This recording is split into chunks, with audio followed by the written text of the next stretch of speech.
morning. My name is Dr. Cynthia Mack. I'm the Director of Dermatopathology for Weill Cornell Medicine. Welcome to our interesting case presentation.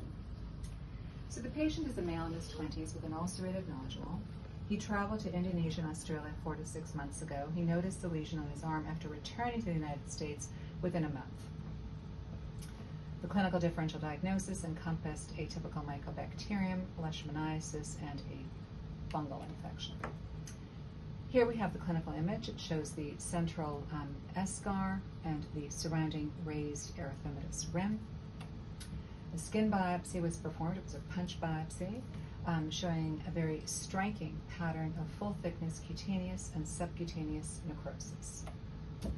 And I would describe the necrosis as being post-inflammatory in that there wasn't much in the way of viable inflammatory cells, like one might see with pyoderma gangrenosum, where you see neutrophilic dermolysis, but where the neutrophils do maintain their viable cytomorphology. The pattern of necrosis was a very distinctive one. It was characterized by the cellular constituents within the skin biopsy as having a mummified eosinophilic appearance, yet there was this preservation of architecture, very typical for coagulative necrosis. So to summarize, the biopsy showed full thickness necrosis of the skin and fat, not much in the way of viable inflammatory cells.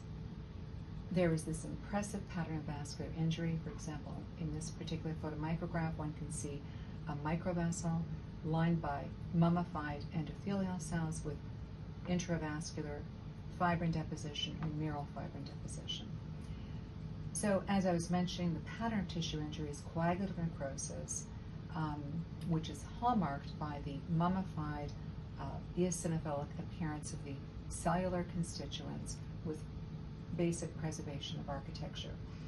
And typically when one sees paucicellular coagulative necrosis, it is a sign of a significantly ischemic microenvironment, oftentimes linked with microvascular thrombosis. And we tend to see this pattern of coagulative necrosis presenting in the skin as an ulcer in a variety of clinical scenarios, including primary antiphospholipid antibody syndrome, Coumadin skin necrosis, calciphylaxis, purpura fulminans, cocaine-associated retiform purpura, Nicolau syndrome, where there's embolization of medication at an injection site, and with certain angioinvasive fungal infections that we see in the immunosuppressed host, most notably mucormycosis and aspergillosis.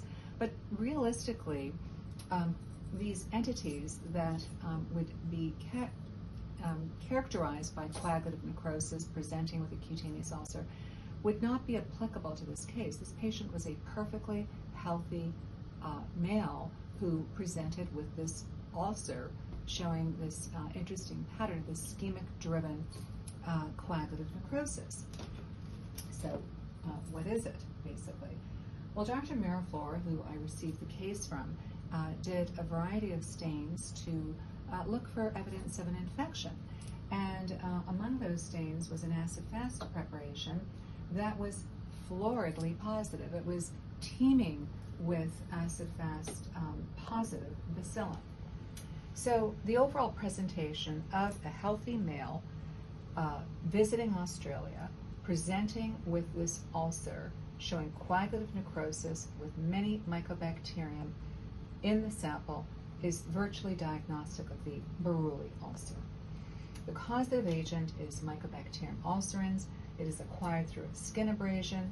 Human-to-human transmission does not occur. It is endemic in Western Africa and Southeastern Australia. The virulence of the Mycobacterium is due to the exotoxin mycolactin. And it is the mycolactin that is responsible for the distinct pattern of coagulative necrosis that defines the classic histomorphologic findings in the Buruli ulcer. So what is mycolactin? It is a polyketide exotoxin that disrupts cellular structure by interfering with the protein secretion pathway by inhibiting the Sec61 translocin, which is critical for transporting protein into and across the endoplasmic reticulum.